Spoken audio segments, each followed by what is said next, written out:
قرآن مجید کا جو یہ میوزک ہے، قرآن کے الفاظ کا جو حسن ہے، جہاں تک حسن معنوی ہے وہ تو ہر لفظ میں ہے، لیکن یہ حسن ظاہری، حسن صوتی، حسن لفظی، یہ اپنے کلائمیکس پر آپ کو نظر آئے گا سورہ رحمان میں۔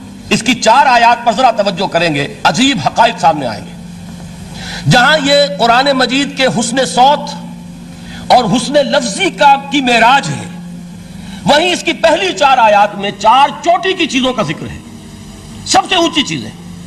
پہلی آیت کیا ہے؟ الرحمن۔ ایک آیت ہو گئی۔ رحمان کیا ہے؟ اللہ کا نام ہے۔ کبھی آپ نے غور کیا اللہ کے ناموں میں سب سے پیارا نام کون سا ہوگا؟ رحمان۔ کیوں؟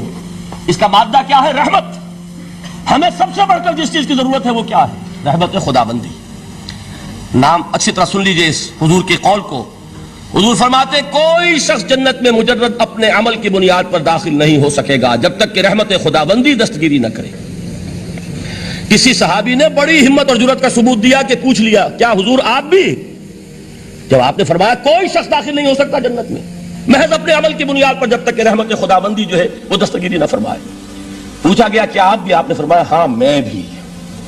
آپ اندازہ کیجئے کہ اگر محمد الرسول اللہ بھی رحمت خداوندی کے ضرورت مند ہوں تو تاب دیگراں چہ رسد، ہماری تو سب سے بڑی ضرورت رحمت خداوندی ہے۔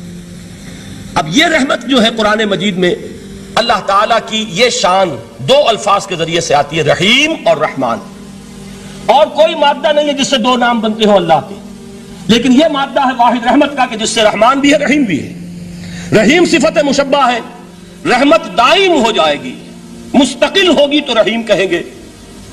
اور رحمان، اس میں رحمت کی ہے وہ شان ہے کہ جیسے ٹھاٹھے مارتا ہوا سمندر ہو، ہیجان کی کیفیت، طوفانی کیفیت، رحمت خداوندی کا طوفانی جوش، وہ ہے رحمان۔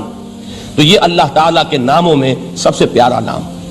اب آگے چلیے، الرحمن علم القرآن، رحمان نے قرآن سکھایا۔ رحمت خداوندی کا سب سے بڑا مظہر، رحمان کی رحمانیت کا سب سے بڑا مظہر قرآن ہے۔ ان میں جو منطقی ربط ہے اس کو سمجھتے جائیے۔ اچھا آپ یہ سوچئے، جو علم بھی انسان کو حاصل ہوا وہ کس نے دیا؟ اللہ نے۔ سائنس کا علم کس نے دیا؟ اللہ نے۔ علم آدم الاسماء کلھا، وہ علم الاسماء جو حضرت آدم کو دے دیا گیا تھا ازل میں، یہ اسی کا ظہور ہے، یہ اسی کی ایکسفولیشن ہے جو ہو رہی ہے اور ہوتی رہے گی ابھی۔ اور دوسرے علم ہے وہ کس نے دیا؟ اللہ نے دیے۔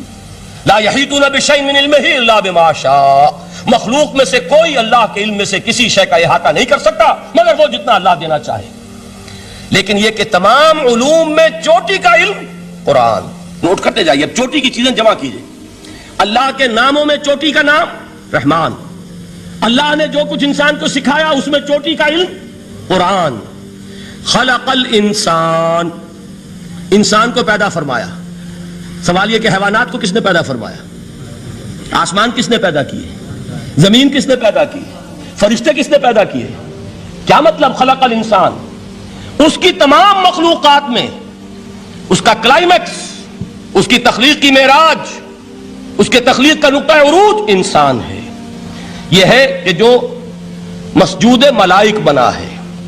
وَلَقَدْ كَرَّمْنَا بَنِي آدَمَ وَحَمَلْنَاهُمْ فِي الْبَرِّ وَالْبَحْرِ وَرَزَقْنَاهُمْ مِنَ الطَّيِّبَاتِ وَفَضَّلْنَاهُمْ عَلَىٰ كَثِيرٍ مِّمَّنْ خَلَقْنَا تَفْضِيلًا۔ تو تخلیق میں سب سے اونچی تخلیق انسان کی، علموں میں سب سے اونچا علم قرآن کا، اللہ کے ناموں میں سب سے اونچا نام رحمان۔ اب آئیے چوتھی چیز، علمہ البیان، انسان کو بیان کی صلاحیت عطا فرمائی۔ کیا اور کوئی صلاحیت عطا نہیں کی؟ بینائی کس نے دی؟ اللہ نے۔ اسی طریقے سے سماعت کس نے عطا فرمائی؟ اللہ نے۔ کتنی فیکلٹیز ہیں، کتنے ایکسٹرنل آرگنز ہیں سینس کے، کتنے انٹرنل سینسز ہیں جو اللہ نے دیے ہیں۔ لیکن یہاں بھی سمجھ لیجئے جتنی فیکلٹیز ہیں ہیومن فیکلٹیز، ان میں ٹاپ کی فیکلٹی جو ہے وہ اسپیچ ہے، کلام ہے، بیان ہے۔ جن لوگوں نے میڈیکل سائنس کا مطالعہ کیا ہے وہ جانتے ہیں کہ یہ برین ہے، ہیومن برین، اس برین میں جو وہ اوپر ایک زرد سا مادہ ہوتا ہے، گرے میٹر، اس کی ایک کوٹنگ ہوتی ہے، یہ ہائیسٹ ایوالوڈ فارم ہے، اور اس میں سب سے بڑا رقبہ جو ہے وہ اسپیچ سینٹر کہلاتا ہے۔ اسی لیے انسان کو حیوان ناطق کہتے ہیں۔ حیوان کے اور انسان کے مابین امتیاز قائم کیا گیا، نطق، گویائی، بولنا۔ اب یہ کیا چیز ہوئی؟ انسان کی صلاحیتوں میں سے سب سے اونچی صلاحیت۔ 4 آیتیں ہو گئی نا۔ اللہ کے ناموں میں سب سے چوٹی کا نام رحمان، اس نے جو علوم پیدا کیے ان میں چوٹی کا علم قرآن، اس نے جو مخلوقات پیدا فرمائی ان میں چوٹی کی مخلوق انسان، انسان کو جو صلاحیتیں اور استعدادات عطا فرمائی ان میں چوٹی کی استعداد بیان۔ جمع کیجئے نتیجہ کیا نکلے گا؟ وہ نتیجہ ایک حدیث نبوی کی شکل میں سامنے آتا ہے۔ پہلی حدیث میں نے یہی پڑھی تھی، اس کے راوی کون ہے؟ عثمان ابن عفان۔ میں حیران ہوتا ہوں وہ قافیہ یہاں بھی موجود ہے، رحمان قرآن، بیان انسان، عثمان عفان، باپ کا نام بھی اسی وزن پر ہے، عثمان ابن عفان۔ عن عثمان ابن عفان رضی اللہ تعالی عنہ قال قال رسول اللہ صلی اللہ علیہ وسلم، حضرت عثمان شہید مظلوم ذو النورین رضی اللہ تعالی عنہ فرماتے ہیں کہ اللہ کے رسول صلی اللہ علیہ وسلم نے فرمایا خیرکم من تعلم القرآن وعلمہ، تم میں سے بہترین لوگ وہ ہیں جو قرآن سیکھیں اور سکھائیں۔ قوت بیان جو تمہاری ٹاپ فیکلٹی ہے، اس کا استعمال کسی گھٹیا کام کے لیے نہیں ہونا چاہیے۔ دیکھیں اردو میں محاورہ ہے کہ توپ سے مکھی نہیں ماری جاتی، توپ بنائی گئی ہے کسی بڑی شے کے لیے، مکھی مارنے کے لیے توپ استعمال نہیں ہوتی۔ یہ قوت بیان جو ہے، جو ٹاپ موسٹ فیکلٹی ہے ہیومن جو فیکلٹیز ہیں ان میں سے، اس کا استعمال بھی ٹاپ موسٹ ہونا چاہیے۔ قرآن کو بیان کرو، وہ جیسے کہ علامہ اقبال نے کہا ہے، بلکہ غالباً ان کے قبر پر آس پاس جو اشعار لکھے ہوئے ان میں سے ایک یہ بھی ہے، اگر یک قطرہ خونداری اگر مشتے پرے داری بیابامن تو آموزم طریق شاہ بازی را، اگر تمہارے اندر ایک قطرہ بھی خون کا ہے اور مٹھی بھر بھی پر اگر اللہ نے دیے ہیں تو میرے پاس آؤ کہ میں تمہیں شاہبازی کے طریقے سکھاؤں۔ اسی طرح جان لیجئے اگر اللہ نے قوت گویائی عطا فرمائی، اگر اللہ نے تمہیں حیوان ناطق بنایا، اگر اللہ تعالیٰ نے تمہیں یہ صلاحیت عطا فرمائی، اس صلاحیت کا مصرف دنیا کو نہ بناؤ، اس صلاحیت کا مصرف اللہ کے کلام کو پھیلانے پر اس کو صرف کرو۔